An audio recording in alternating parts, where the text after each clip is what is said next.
Selon le baromètre Éco 2020 de la Ville de Montréal, une personne immigrante a 8 fois plus de risques de déclarer avoir vécu de la discrimination en emploi qu'une personne non immigrante.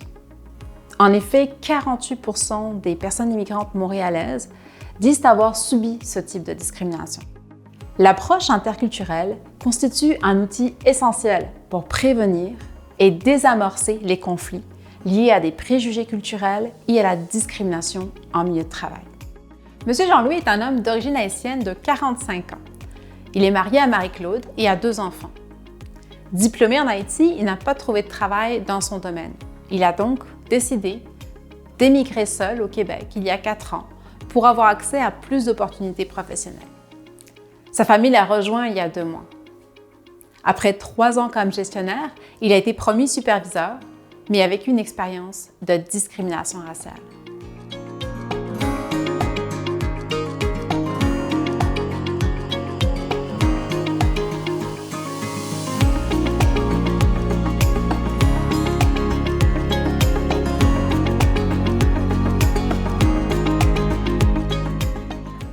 Monsieur Jean-Louis, asseyez-vous s'il vous plaît.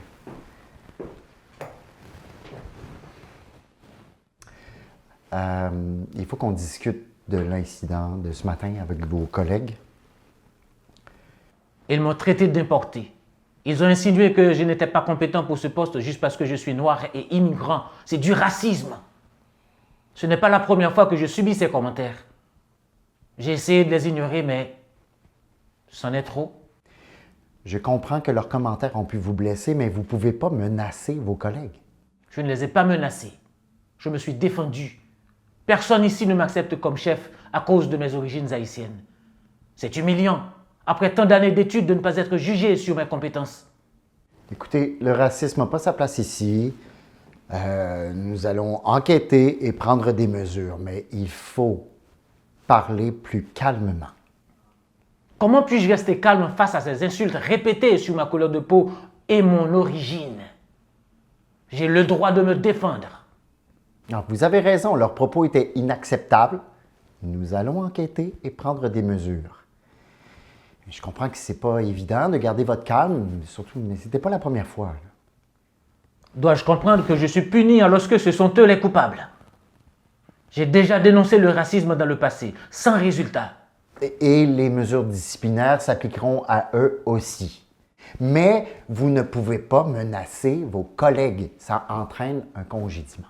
Vous me virez pour m'être défendu face au racisme. Très bien. Je porterai plainte.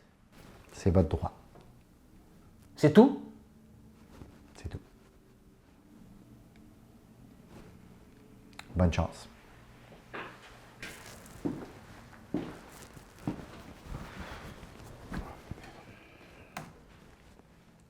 Le cas de M. Jean-Louis, c'est un cas qui vient de me chercher en tant que personne migrante.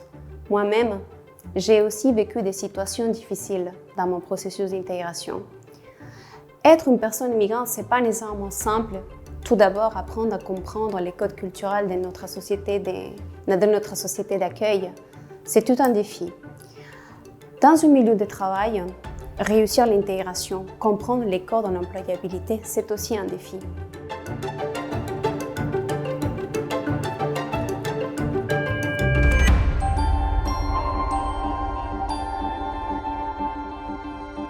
Le principal problème que je constate, c'est qu'il y a eu des mesures qui n'ont pas été prises au moment opportun.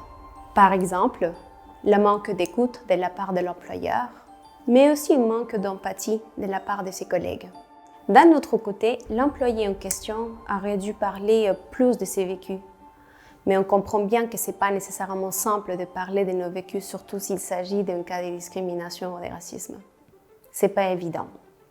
Je pense que dans l'entreprise, probablement qu'il y a eu un manque d'informations vis-à-vis à certains sujets, comme par exemple la microagression, le fait de comprendre que nous avons tous des biais inconscients, de se familiariser avec ce qui est la discrimination, ce qui est le racisme.